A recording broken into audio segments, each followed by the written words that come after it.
Welcome, everyone. Good evening. I'm Mark Anderson, the Director of Education, Domus Academy.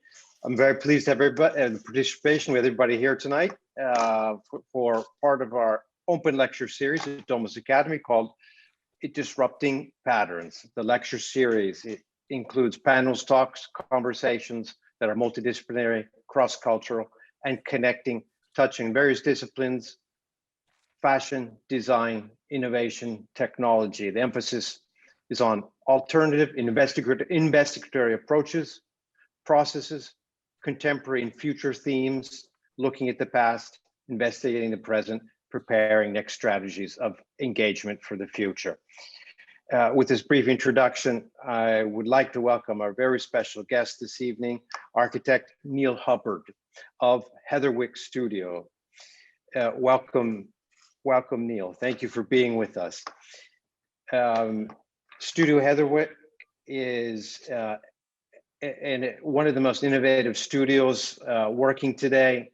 They break down traditional barriers of the definitions of architecture, blending approaches, typologies, and we're very happy to have Neil with us this evening, who's a partner and group leader.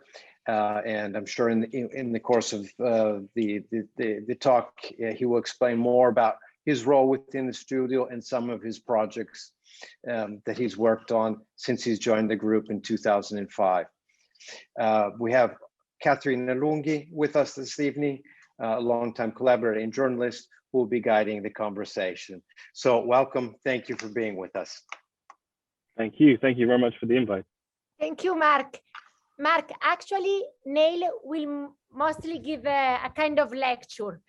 We have like more than 200 slides, a lot of content, and I leave Neil leading his own content.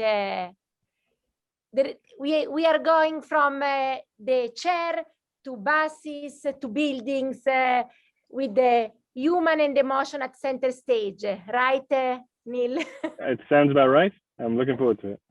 So fantastic. Thank you for being with us from London. My pleasure, my absolute pleasure. Okay, thank you. Shall we get going? Yes, please. Wonderful. So I will say the obligatory phrase of I'm sharing my screen. I hope you can see what I'm seeing on my screen, which should be a bunch of people sat in things that kind of look like chairs. Can you all see that? Great. Perfect. Well, again, thank you so much for that wonderful introduction. And I will try and describe a little bit about the studio and our process and how we look at humanizing design. This is our studio. Believe it or not, this is the building that I'm currently in. However, I'm in a soundproof booth because of the extent of Zoom calls these days means that we're all now taking individual meetings. So believe that this environment is around us, and it's a basement cabinet of curiosities in King's Cross in London, where our main campus is based. And right behind me, actually behind this booth, is our main workshop, which has served the heart of the studio for the past 26 years, ever since Thomas founded the organization. In the right of the picture, you can see our table saw, which in fact once started its life as a meeting table or the kitchen table. Now it's just a wonderful table circular saw, but this place is always full of activity, whether it's making beautiful models or prototyping, testing. There very much is a fluid policy that everyone in the organization is in fact a maker and should just treat this as a kind of second nature within our process. You kindly gave me the introduction of architect, but I must unfortunately correct you on there because I could probably barely even call myself a designer at times. I studied in West Wales in this place called Carmarthen West Wales School of the Arts in a small sleepy village and a sleepy town rather. But it was a fantastic environment, leaving school, not really knowing what I wanted to do, but knowing that it wanted to be something arts related, to do things like bronze casting at the age of 18, of life drawing every single day. And through that, teaching myself that I wanted to definitely explore things three-dimensional. And so I went off to Goldsmiths College in South London which again had this wonderful kind of green environment and this central garden where drama students, writing students would all practice, rehearse, and explore on this central green. And people like myself were digging up the garden and making installations. And still at this stage, I didn't really know what I wanted to do. I did a course called BA in Design, which is spectacularly vague, but in the best possible sense. It was about design thinking and the philosophies behind design that really launched me to where I am in this organization. So I joined about 16 years ago. We were a much smaller practice, about 17 people, and now we're roughly 200. So I've kind of grown up with the organization. It's been really all I've really known as an employment process, having dabbled in a few different areas before that. But I wanted to talk to you a little bit today about humanizing design, from cars to parks, because you'll see the various projects that we go through.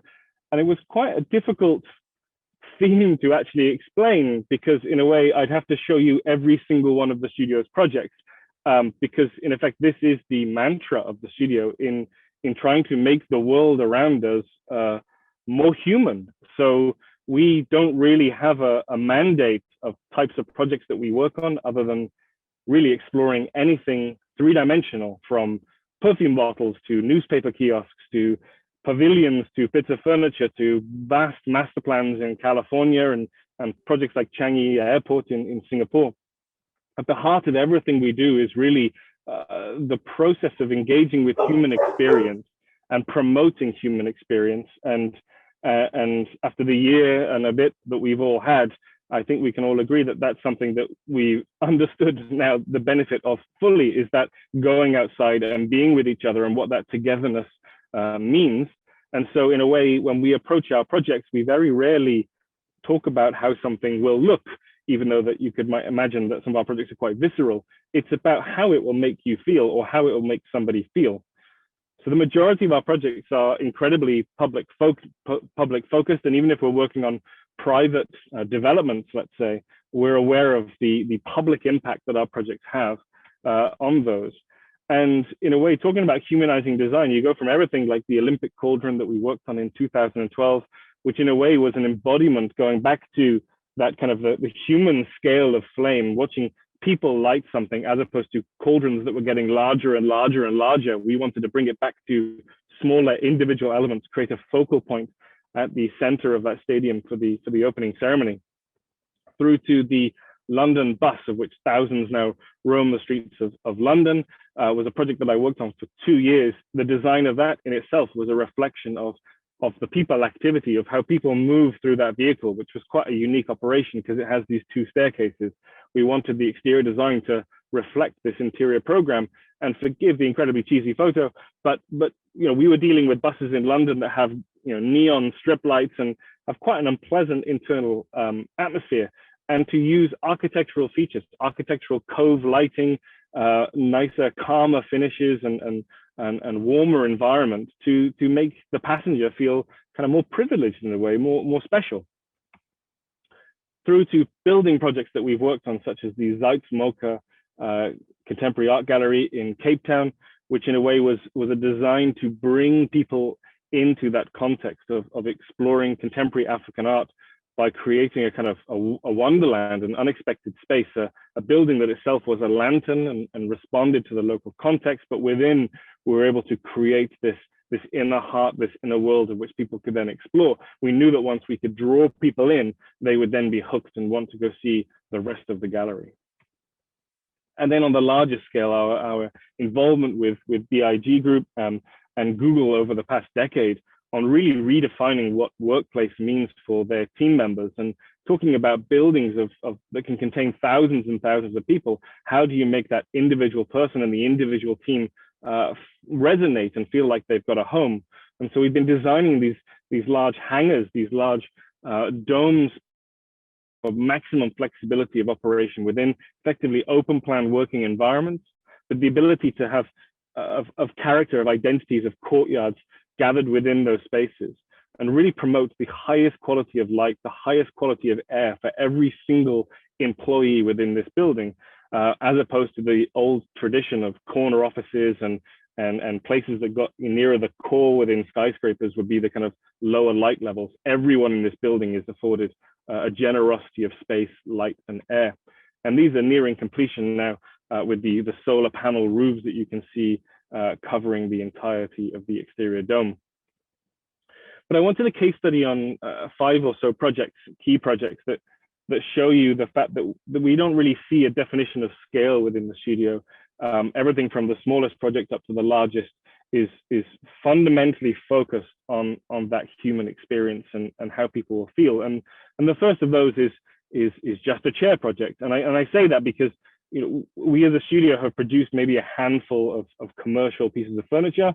And that's not because we don't like doing it. It's because we find it so agonizingly difficult, in the sense of we don't want to just mass produce chair after chair after chair after chair, like some designers are wonderfully able to do. The fundamental to every single project we have is the idea, a core idea. And it's only worth doing if we think we're actually doing something new and a bit different.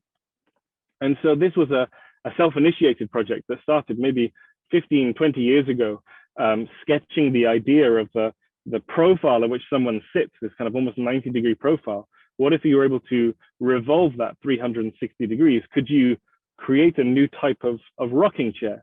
And so that initial idea, that spawn of an idea, started an internal research project that lasted, as I said, best part of a decade, exploring with forms, materials, techniques, to finally get to the form that you see on the right-hand side of the image, which is the final spun chair profile. And we did a variety of testing in-house using foam to cut these profiles, through to this timber and polystyrene version that you can see here, which we were even exploring the idea of a kind of pattern by smudging plasticine along the profile to give this kind of spun texture. Many burnt thumbs. It's amazing because I didn't have that chair, but is made by Magis, the Italian company, right?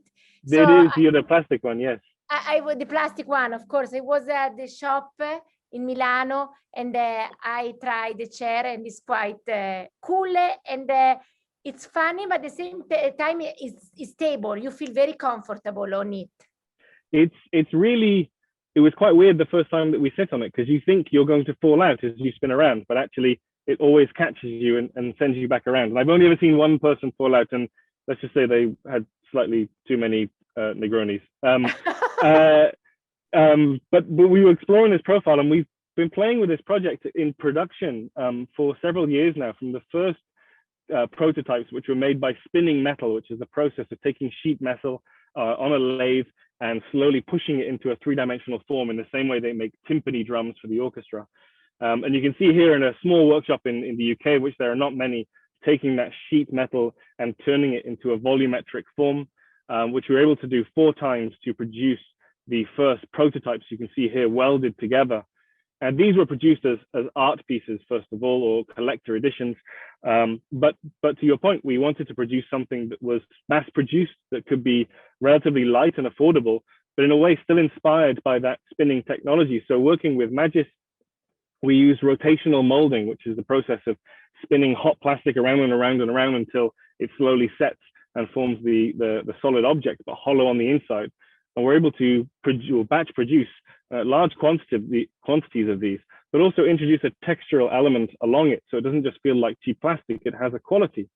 And so these have been created in a number of different colors and contexts. And even for an exhibition that we did a few years ago, we were able to explore the mixing of 2 different colors of plastic that were spun around together and created these almost cow-like prints on them. And they were installed for an exhibition of which we had several self-spinning chairs that were moving around the show, that as you then approached them, they would stop, and then you could spin in around yourself. So it's always been this kind of continual research project. And even through to recently, we went to a quarry in Italy to produce stone versions as sculptural elements for a residential project we were working on for the garden. So these had to look like sculptural elements, but also be still inspired by this kind of spun design. So again, taking a lathe, but carving stone from it this time rather than metal, and producing these brilliant one-off kind of pieces. And in this instance, not finding yourself spinning, but you spinning on the object itself. So Thomas with the client team there. And then finally, we've been producing a newer version, which is an all wood version of this. Again, seeing how the material can really take on new properties as you carve through the grain in interesting ways. So a single piece of timber, and enjoying all of the knots and bruises and cuts that material has, and carving that CNC, routing that down into the final form. And you can see here the prototype that we have, which is now on display in the studio. And so we're constantly thinking of ideas and treat the studio itself as a research project. And then of course, obligatory shots of social media, and there's been quite a weird dog craze or pet craze that's taken place from spun chairs, but I'll move on to just a car. So again, bearing in mind that we don't often take on projects or projects in general. Each project is taken on its own merits to see what can we do that is new, where is the latent potential, the hidden opportunity to do something different. And we were approached by IM Motors last year to work on a car which has had a wonderful weekend here in London, being displayed at Goodwood Festival of Speed. And we didn't want to just do an electric car. You know, you look at people like Tesla who are producing fantastic vehicles. Could we do something slightly different? And could we do more? And so there were two ways in which we questioned this. The first was to take the standard car chassis and the amount of batteries that was needed to power this vehicle. But could we introduce a HEPA filter that actually wasn't just good for the environment, the car is better for the environment. So in a sense, the car is able to suck up pollutants as it drives around cities and environments and pump out cleaner air as a result. And so we're able to produce a car that can zoom around any city really and make it cleaner as it drives around. But the second element we wanted to address was the kind of the growing space crisis, as it were. And if the majority of cars are left unattended or parked on sides of streets or in driveways for a large portion of their time, could they not be seen as additional rooms, as additional places, as mobile offices, mobile homes, and be seen in a different way? So rather than just treat the car as a space for a driver and passengers and luggage, as we typically would think, you know, what if this is actually a communal space? What if this is a gathering space? If it's a driverless electric car, should we think about it, first of all, differently? So we've actually tried to produce a very spacious object on the inside that can be used for gathering, and then have doors that can open in a very generous manner to allow for that inside-outside connection. And so these are some of the earlier renderings that we produced earlier in the year, which gave it an impression of the vehicle. And as you said, of course, I couldn't go to Goodwood, but I saw on your Instagram that the concept car was on display, as you said, at the Innovation Pavilion, right, during the festival. Yes, that's right. First, it went on display in Shanghai a couple of months ago, but they wonderfully shipped it over. And so we were able to, first of all, see it for the first time, which has been a rarity because of the lack of travel. But yeah, have it on display at this wonderful Festival of Speed, and really seeing how people respond to this, the main principles of the project, which is irrespective of the design and the shape and the styling. It's this idea of a car being much more of a communal space. And I think Thomas himself was even surprised and remarked about how spacious it felt on the inside. Had we actually made it too generous? It's perfectly adequate for social distancing and things like that. So this idea of a space that can be used to gather around or turn into a large screen for gaming or cinema display, or even a space to cozy up at night. And so, yeah, it was on display in China. You can see here in the video. And this is very much a prototype, but the wonderful thing is now that the client wants to take it through to production. So we're engaged in discussions now of how do we actually see that through as a production process, and turn it into a real thing that will go around the streets. Because I think sometimes, you know, we as designers, we see a lot of these concept projects and you question the future of them. But as a studio, we are dedicated to seeing projects through, to making things happen. And so for us, it's wonderful news that they want to go ahead and see how we turn this into full production.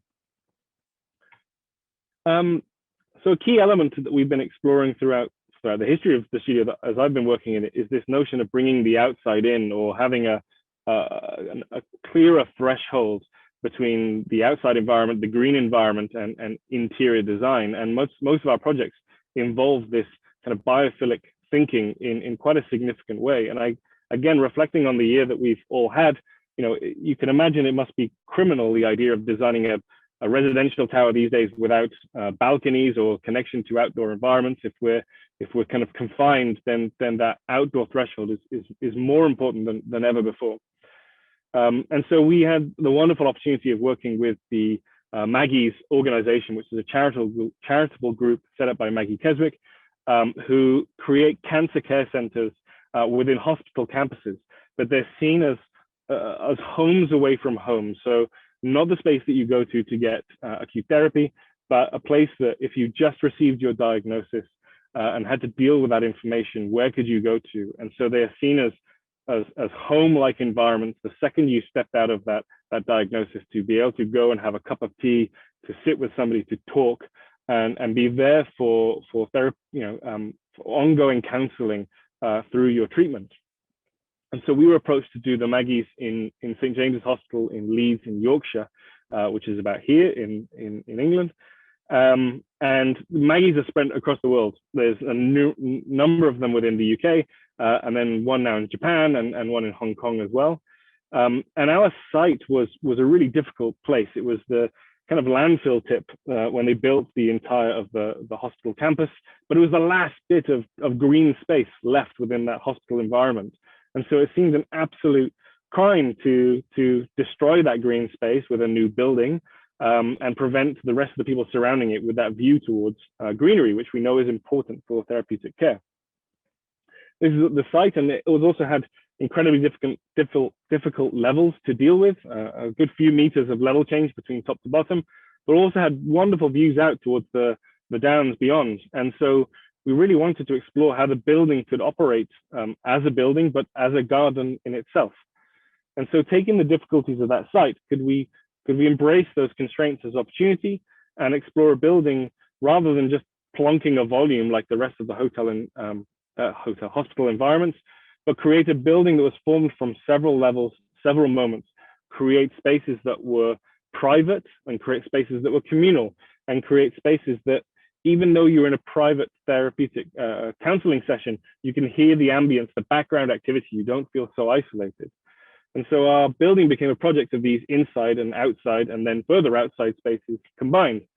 And so rather than create one big object, could we design it around these three main volumes and in effect grow their roofs out to become the overlapping roofs of the building, which are in fact planters, large planters to effectively lift up that garden up into the air and then create a sheltered space underneath. And this is inspired by this kind of bathtub in a garden image, which I don't know if it happens in Italy, but is probably a nostalgic concept here in the UK of planters within garden spaces. And Maggie's themselves promoted this idea of the garden as a very important part of each of their projects. And so we wanted to deal with these lovely three-dimensional objects that were holding up the garden, but produce them in an economical and sustainable manner. So we started to use the idea of timber, of slats of timber that could radiate around each of these vessels and produce these planters that held up the building. So constructed from cross-laminated timber ribs, we were able to radiate those around like these skeletons, like these dinosaur toys. I don't know if you remember those, that were made of slats of wood that were kind of, you could slot together, that created these private interior spaces and these shared spaces underneath as well. So some of our earlier renderings, so you could see how that inside-outside was very important to us, and the use of that timber both internally and externally, and how we really hoped that these overlapping spaces could produce, interesting architectural experiences, and that link to different moments, like when you're sat at the top of the stairs and hearing people talk at the bottom, but still feeling like you've got your private armchair moment sat outside. And here's the building in construction, where all of these elements came in relatively quickly and installed relatively fast on site. It was all prefabricated and inserted in place.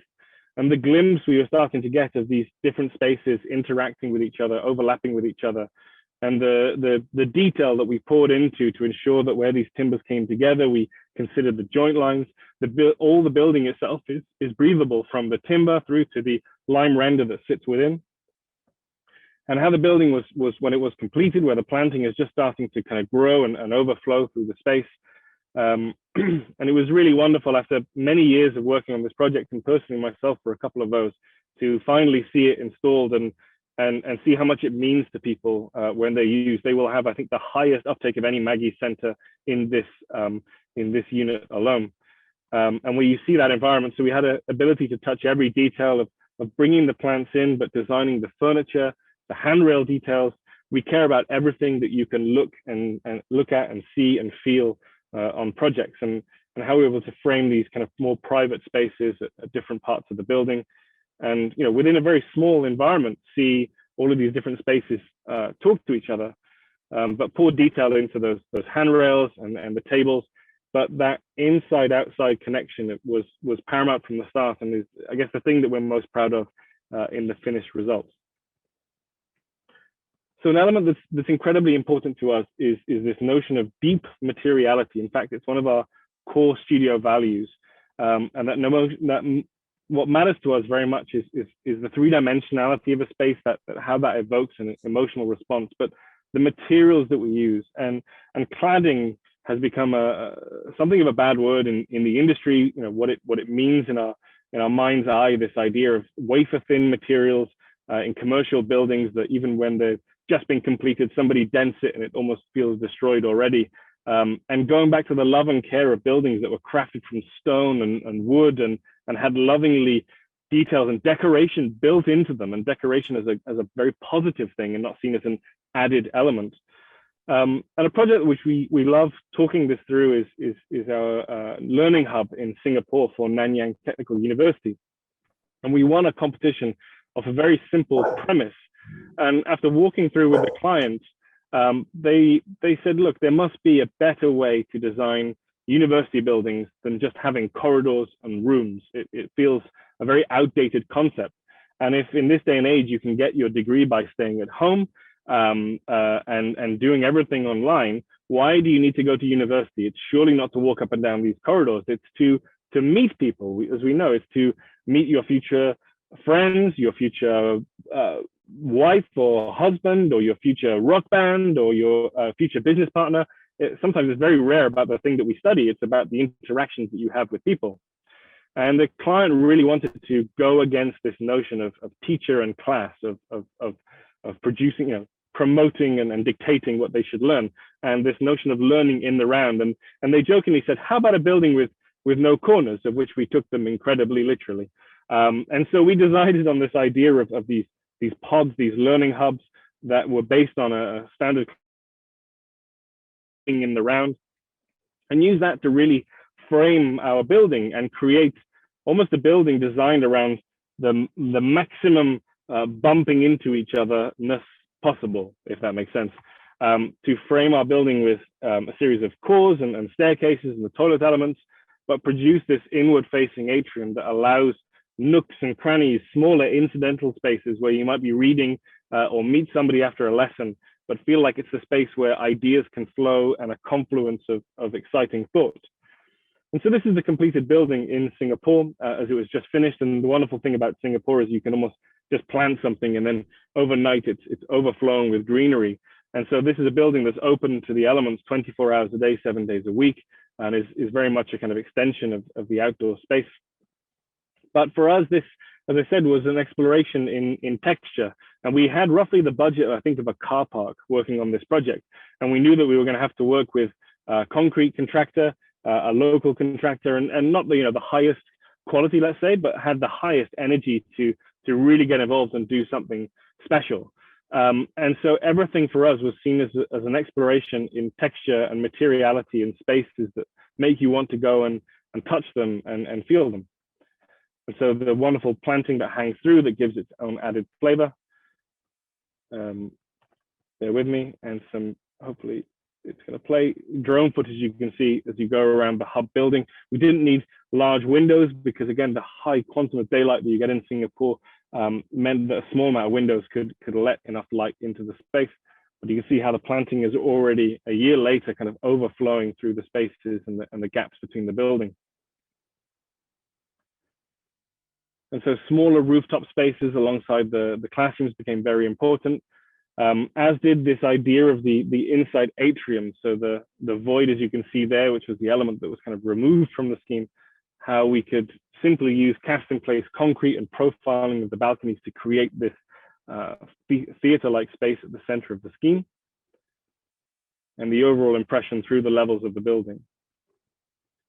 But it was working with the different types of concrete that really excited us throughout the project. So the raking columns that went through the scheme, we worked it out with a structural engineer. We could have what we called an inch of love, so 25 millimeters, that we could add to the columns that, or remove from the columns, that didn't affect the structural performance, but could give enough textural quality through the building and didn't add additional cost.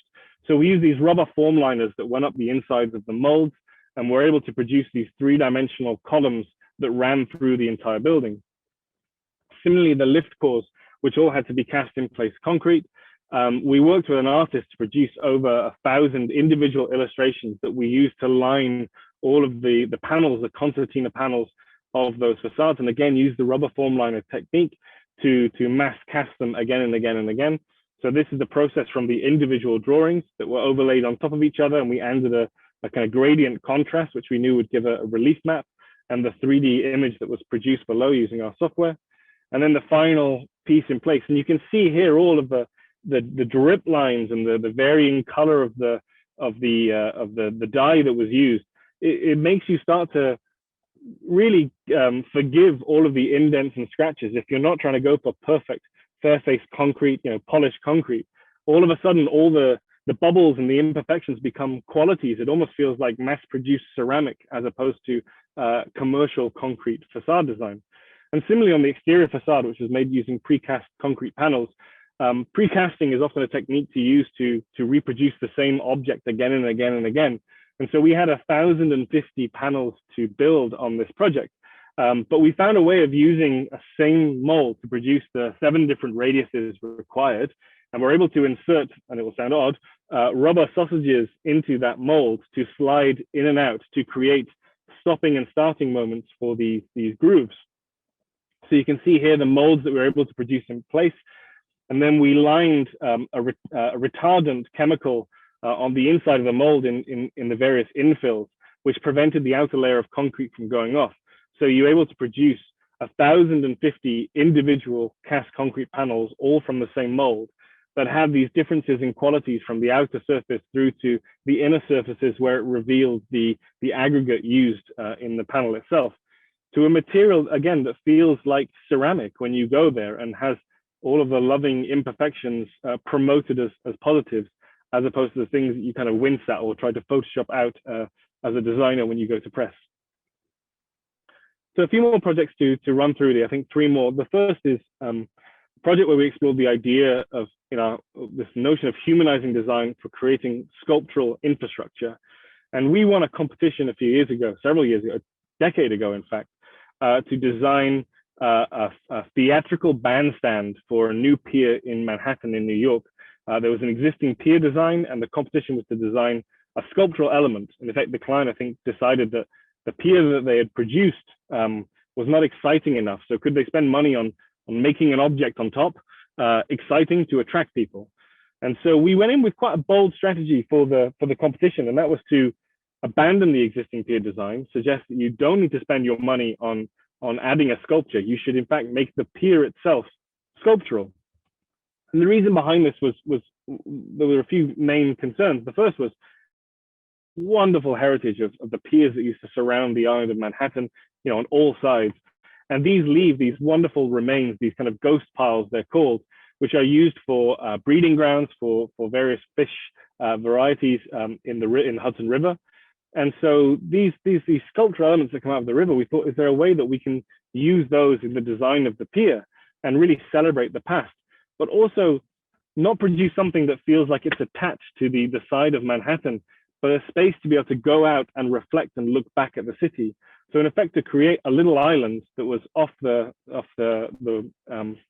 West Coast Highway, but then rotate it with the grid of New York and somehow have a dialogue with the city, but also produce a more interesting elevation as you were to walk up or run up and down the Hudson River Park itself.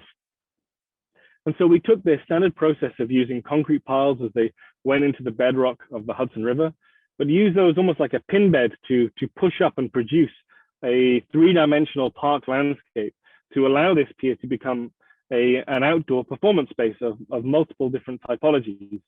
And so produce park spaces and viewing points for looking out and spaces to look in and see performances.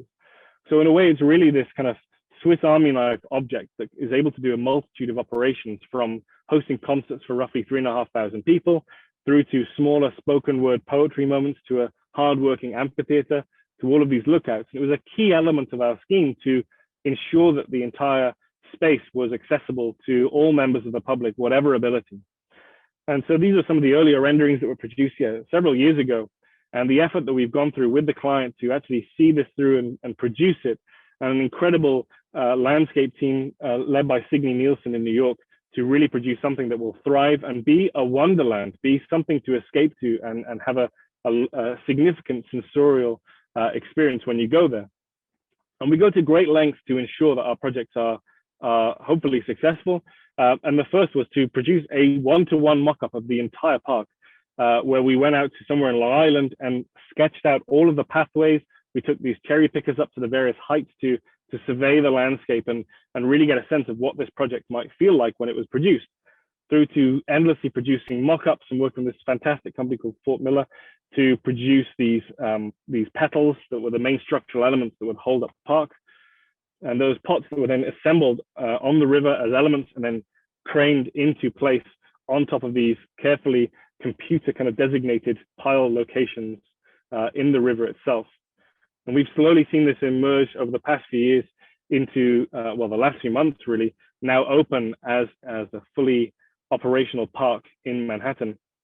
And you can see here the final piles going into place and the two bridges that we designed that allow trucks and as well as fire engines to actually get onto the pier. So it's a very hard-working object, but that sculptural quality of being able to come through that pile field and see the caustic reflections underneath, and this experience of passing over those bridges into another world. And it was a fantastic experience working with the artistic team on this project, people like Stephen Daldry, who were really questioning, what would happen if Tim Burton took over the pier or if Christo did an installation on the pier. And so these underside spaces are as important to us as the overside park spaces. And you can see here the final result that was unveiled to the public a few months ago, I think just in time as we've all had enough of COVID to just want to get outside and explore and experience things again. And I can't personally wait to see it. It's agonizing that I think no member of the studio has actually been out there yet to see it yet. We haven't been able to sit on that landscape and enjoy that experience, but we've seen the response on social media and people queuing up to be involved and see performances now taking place and these unique vantage points over the city. So two more projects, and they're kind of intrinsically linked because again, you can see this scale growth that we're going through the projects that I'm showing you. And the first is around creating soulful developments. And so the studio is involved in a series of very large architectural projects. And I think if you asked me 15 years ago when I was this kind of struggling designer come artist / didn't know what I want to do, did I want to work on projects that would take 10 years to complete? I probably would have laughed out loud. But we now see ourselves responsible with very large teams, up to 30, 50 people sometime, working on these incredibly large developments, such as this one in Shanghai, near Moganshan Road. And it's next to the M50 Arts District and a key point on the Suzhou Creek. And the client came to us with initial massing that they had developed for a retail podium with a residential tower and an office tower. And we just felt we couldn't justify doing something like this cliche of these kind of towers that were kind of in this monotonous pattern throughout the city, and almost an abandonment of the smaller arts community that was nearby, and also the experience of the park that was next to it. Could we do something that more meaningfully integrated into its context and gave all of these residents that surround it, something like 1 million residents within a very short radius, to be able to view in and see something special? And so we took the notion of actually growing the park through the entire site and connecting with the M50 Arts District and extending that garden throughout the entirety of the project. But working with green architecture is quite difficult sometimes. The amount of weight that you can add onto structures means that their beams get incredibly heavy and deep. And so the cost in the structure to hold up these planted landscapes can sometimes be quite challenging. So we thought we're going to have a regular column grid through our building, 1,000 columns.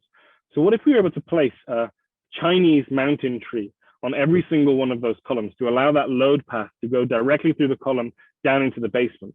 Could we build an impression of a building that was formed from these trees, almost like a fakir's bed of nails, like hammering these trees to the various heights that we were able to build to and produce a kind of mountain landscape? And so your impression of the building was not through traditional facade materials, let's say, but through thresholds of planting. And again, given what we've been going through COVID, that notion of shopping malls, of traditional shopping malls, has been wildly kind of abandoned in several areas. And this idea of inside-outside shopping has become more and more important. And so the lower mountain, which is almost complete, actually weeks away from being complete, which is the main kind of retail element, we're able to give them, I think, something like over 100 individual outdoor terraces to each of the retail units to create this closer connection with the planters on the outside. So not only do you get this overall mountain impression, but these myriad of different moments, experiences through layers of greenery as you look out, as well as being able to look back at the building. We've also had to deal with a number of heritage buildings that sit in and around of our spaces that just add to the character and create interesting moments within courtyards. And again, our experience of the Singapore project, using this rubber form liner technology, we're able to mass produce these cast concrete columns that have a textural quality inbuilt into the structure itself, rather than need additional cladding. And the planting in the trees was inserted at a very early stage in construction, so that by the time the building is finished, it is already overflowing with planting. We've been training the plants correctly, and they've stabilized effectively within each of their individual planters. And you can see here the scaffolding starting to come down as the building starts to express itself. And bear in mind, this is the smaller of the mountains that are to be complete. The next one is now going through the coming out of the basement, in effect. And an old flower tower that we recreated through Corten steel. And as you can see here, even without the facade being finished, all the planting starting to overcome and overgrow through the building, and now emerged and starting to become open to the public. They've started to test different events and have soft openings over the last few weeks, but really see this project kind of embed itself into the landscape. And we also wanted it to talk back to the city. So we took the southern elevation in a way, almost kind of carved it back to reveal the spaces behind. And each of these becomes an individual canvas for the local street artists and the local artistic communities within the M50 Arts District that I mentioned, and become architectural paintings, effectively, that can then look over the entire city. And so it's been great to work with that community as well, to embed artistic elements within the building externally as well as internally. And now starting to see the lighting come on and can emerge as that wonderful moment after what has been a very complicated and decade-long project finally emerge out of the ground. And then finally, just to finish on a project that is currently in construction, and apologies if I'm running over slightly, but I'll just be a couple more minutes. That's to take this notion on an even larger context, and even larger development size. And that notion of soulfulness within projects is very important to us. Often when new developments are produced, they can feel sterile, and it takes a long time for them to bed in and feel like part of the community. We were approached to work with the Mori Building Company in Tokyo, in Japan, to design the first 8 to 10 stories of a new development called the Toranomon Azabudai project, which is a project that I've worked on since 2015. And they have 3 very large towers they're developing, and we really wanted to avoid, similar to the 1,000 Trees project that I just showed you, that notion of the podium, this impenetrable fortress that somehow separates itself from the city, of this 8 stories of a retail space, and break that down into something more the context of Tokyo. And this is important for a few reasons. The first was the location of the project is right in the heart of Tokyo and right in the heart of a residential area. So it's not really part of the Toranomon business area, and it's not really part of the Roppongi commercial area. It really needs to stitch itself into the city in a meaningful way. And the proportions of the site are quite awkward. It doesn't sit in a nice square shape. We have to stitch into the different communities as they face the project. Also, the existing site is a collection of over 100 buildings, existing spaces from temples to shrines, to residences, to dry cleaners, to printing workshops, things like that. And the client did a wonderful thing, which I have not experienced in the UK when you work on these large projects, is rather than kind of fall under the trap of gentrification, where you wipe the space clear and build brand new developments and price people out. All of the local residents of the local shopkeepers are consortium of stakeholders. So if they have a temple there, they will get a better temple in the new development. If they have a house there, they will have a better house in the new development. And if they have a printing shop or a dry cleaners, they will exist within the scheme. So you're not just inserting shops like Louis Vuitton and Gucci, you're keeping the local florists and the local bread makers kind of within the site itself. Even the plaques that go in the local playground will kind of retain within the project. And so you can see here the scale of the buildings, which are predominantly post-war, quite low quality construction, apart from a couple of notable buildings and elements which to retain. But there was another element to this, which was the kind of city growth of Tokyo, which is predicted to be vast. And as a city, it's not as dense as you might think if you haven't experienced it. Everyone often thinks of it like Manhattan, with its kind of high density and towers everywhere. Well, that's not actually true, but it does have a vast amount of gray area and a lack of green outdoor space. And so the client really wants to promote as much as possible, adding greenery back into the city where they can. In fact, jokingly, they try and add greenery to every single surface that we design on our project. And when you look at it in comparison, both in the map and in the satellite image, you can start to see that effect. And when you zoom out in certain districts, you really see that the dearth of public space is very large. So when you work with large corporations like Mori Building, they're also able to insert large amounts of public space back into the environment. And so, as I mentioned, rather than places like Manhattan, which are high density, or Paris, which is low density, but with a few monoliths fitted throughout, or London, which has its areas of density because of areas that were bombed after the war and areas of kind of centers of growth, Tokyo is like a cardiogram. It goes up and down, and old and new kind of pushed next to each other, and it's exaggerated by its mountainous terrain as well, and its valley-like atmosphere. So you get this wonderful layering of space that I've not experienced walking around other cities. So you see old and new juxtaposed with each other. You see on the right is actually our project site, and you see a layering up to the tallest building from the smallest. And that was something that we wanted to retain. So rather than create a podium-like environment, could we break that down into smaller scale buildings that ascend up to these 300-meter tall towers that are being developed for the site? The third element, which was a challenge, which was this combination of a commercial space and planting. Now, retailers hate landscape designs because if you put a tree down, it means you can't see the shop behind. So we had to look for ways in which you could allow planting and people and retail and commercial spaces to exist in harmony with each other. Because of the complexity of the site, rather than produce a perfect design or shape or sculptural form, we created a system. We created this structural trellis, in effect, like a grid that could be morphed throughout the entire scheme to produce smaller landscape moments, use it as a system to create balconies, terraces, as well as green roof spaces. And almost like Einstein's kind of notion of space-time, we're able to manipulate and distort this very simple planar grid around to create different patterns and spaces in the buildings. So everything from this simple grid system spawned smaller residential terraces that are nestled between these privacy markers, through to larger gateway moments where this net plunges into the basement below to bring light down to the subway station. And then this system that weaves its way through the scheme, creating moments of exploration and blends back down into the ground to allow for pavilions to explode out.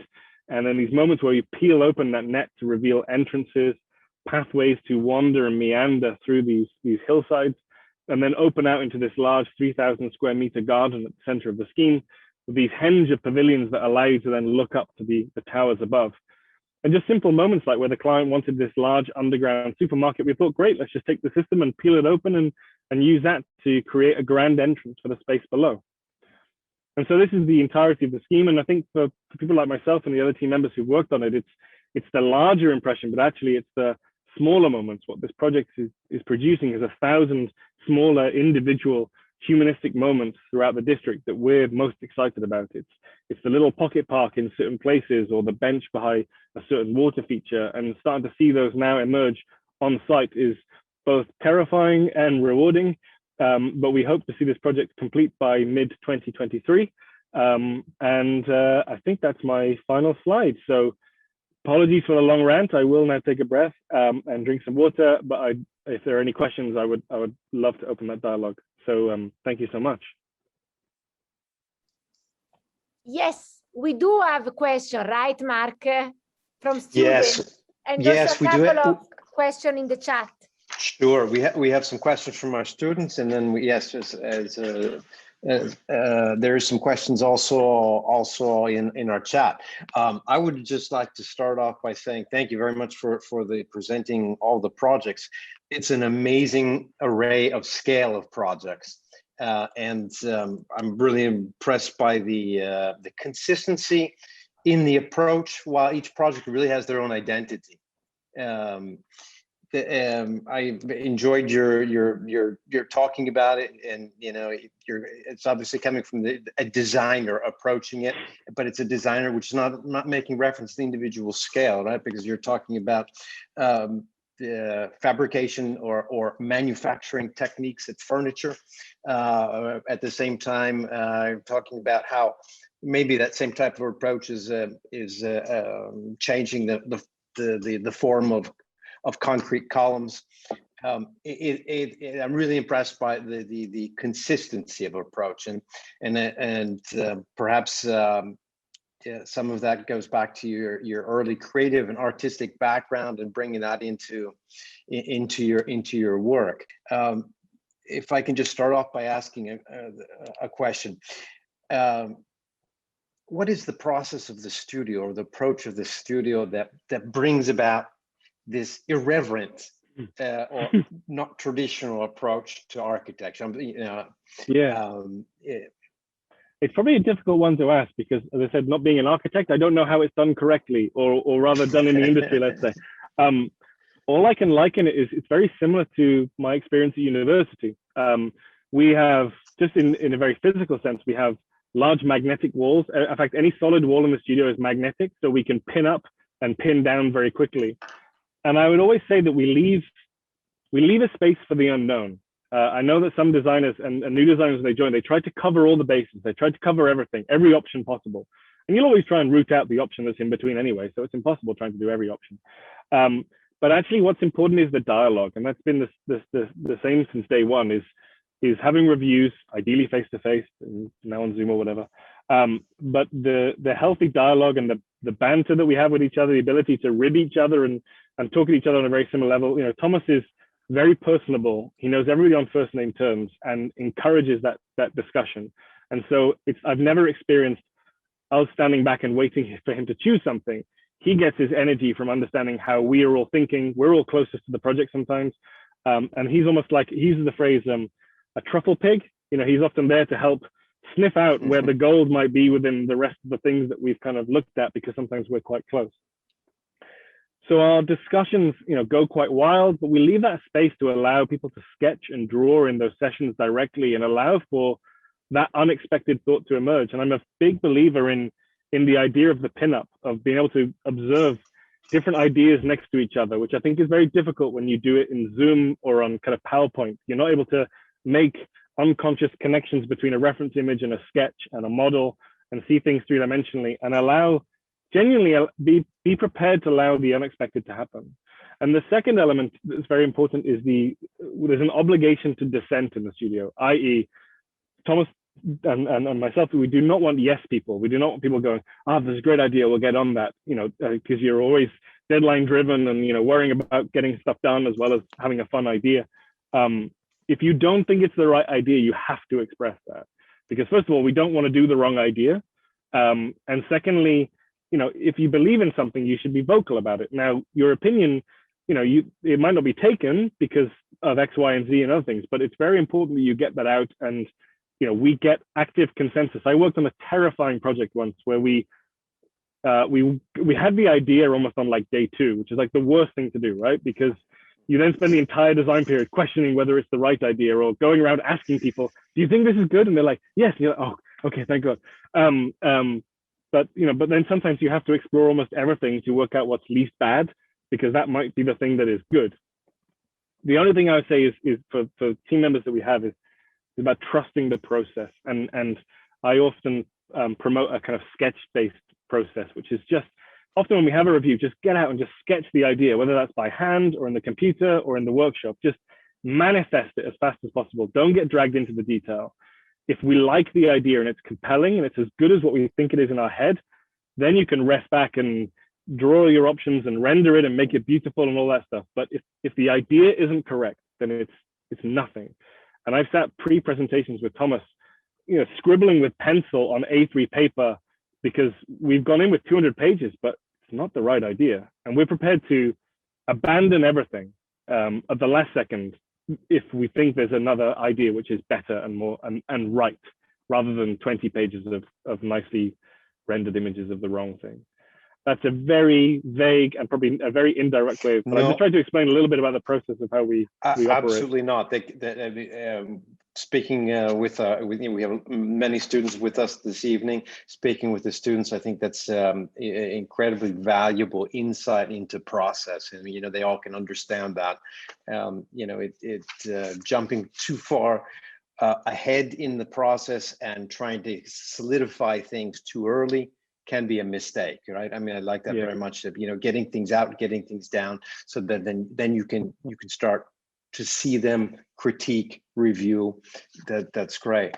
And the ability to just stand back, just for me, the idea of printing something. Okay, there's sustainable issues with printing lots and lots of things, but you get too close when you're on the computer, right? The mouse is almost an extension of your hand. You need to be able to stand back. Just printing or reviewing on paper, iPad, or whatever, or asking somebody else is incredibly important, just to separate yourself from the work so you can somehow see it slightly more objectively.